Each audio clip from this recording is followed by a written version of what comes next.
Now, hello everyone, welcome again to Hybrid Accounts. If you haven't subscribed, you can do that for regular updates. Now, the following is the question. The following is the question on dividend growth model, right? Okay, we are told that it is now the end of the year 2027 and a dividend of 48 cents per share has just been paid. By dividend having been paid already, we mean the market price would be exclusive of dividend, right? So the dividend does not that, right? Yeah. All right. So and the price of each share is $5. So since each share at the price of $5, the dividend has been paid. This is the P0 X dividend, exclusive of dividend. And now we are told below is a trend of the past dividend payments. Yeah. So we have from year 23 to year 26, but now we're in year 27. So these are the previous dividends. So we started with 0.34, 0.36, 0.39, 0.44, and lastly 48 cents. That is not listed here. It's just given up here, right? So the question proceeds required to do, determine the costs of equity capital using the dividend growth model. How do we go about that? We know the formula. Now, from that formula, you can just take a look at the data given. From the given data, we are told that we are at the end of the 27 and the dividend of 48 cents has been paid.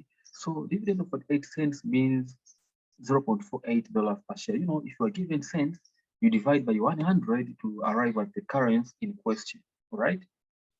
And then you have the P0, but what is the value of P0 here? Oh, I think that something was wrong here, all right? Don't you see that? Something was wrong here. I hope you have just seen it. Yeah, something was wrong. This P0 XDiv is not 63. We are given from the question that 48 cents have been paid and price of each share is $5. So P0, first of all, dividend has already been paid. So I just didn't amend that maybe. So we mean that we have P0 X dividend, not come dividend, right? P0 X dividend of how much? Of $5 per share. $5 per what? Per share. Just like that. And then proceeding with everything, I will just need to know the growth rate. Now, how do we determine the growth rate? So just ignore that point that I'm just going to list there because I just didn't omit it.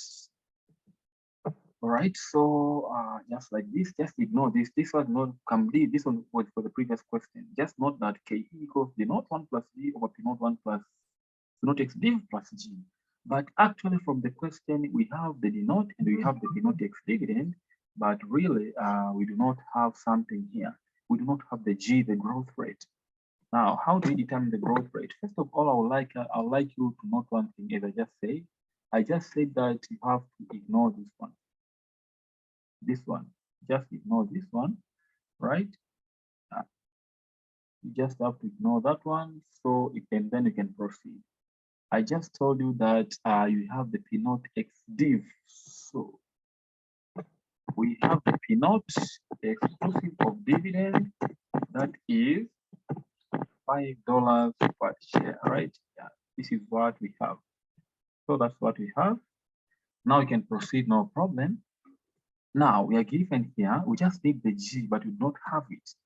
P0 is there, D0 is there, but no G. How do you obtain the G? And we have the dividends here. We have to use that trend of dividends to obtain the growth rate.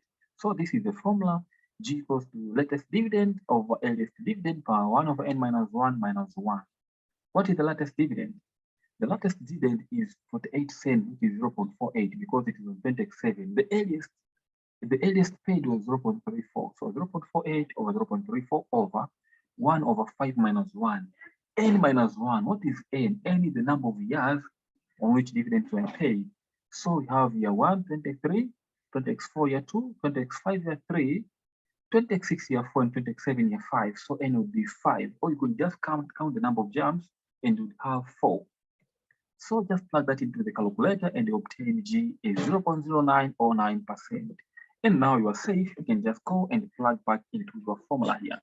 So KE equals to D naught, that is 0.48, times 1 plus G, that is 0.09 over P naught X div, that is $5, and then you plus G, that is 0.09. You would end up at 19.5%, And that is how we arrive at the cost of equity. So I just hope that you enjoyed this, and it's my pleasure actually to be with you on this one. All right, maybe in case there's any question, or maybe I could just decide to formulate any kind of question. Let's say let me form some kind of question here for you and ask you on how you could proceed with that. Let me just do it here. Let me do something here. Let me formulate something and ask you. I just need to know what you think. All right, now let's presume that you had the question. You had the question and say maybe MM company expects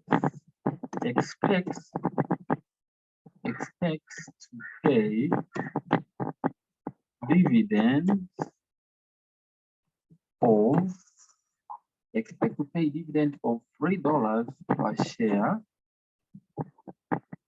next year. Per share, it's written here next year. That means 1 year from now, right?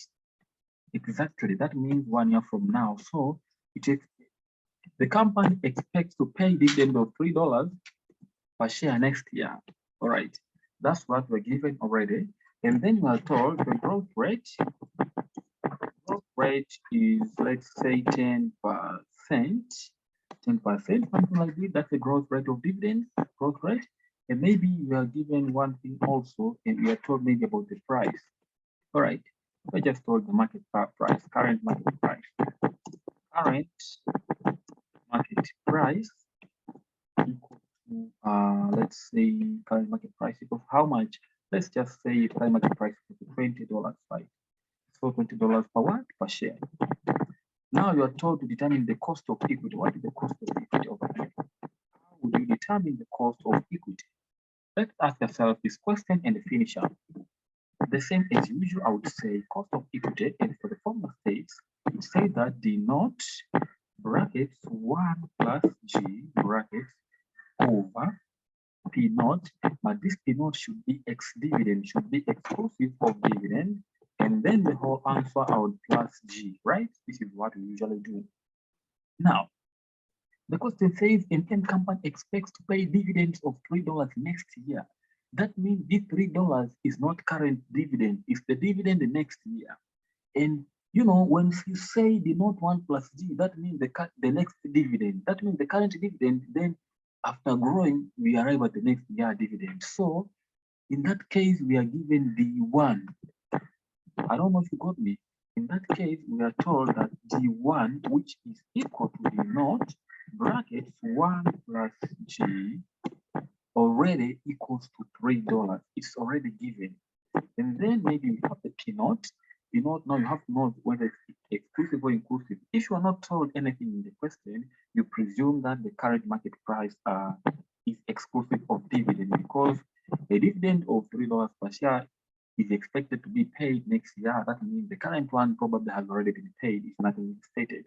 So I would say the dividend, the current market price exclusive of dividend is 20, and we have our G there is 10% or 0.1. So to obtain the cost of equity, it would be very, very straightforward.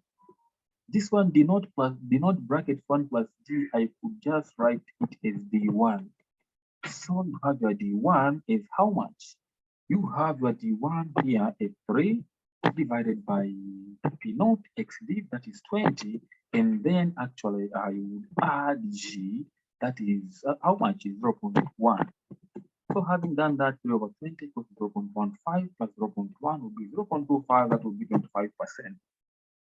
So I just trust that you can try and follow up how I've just what I just did.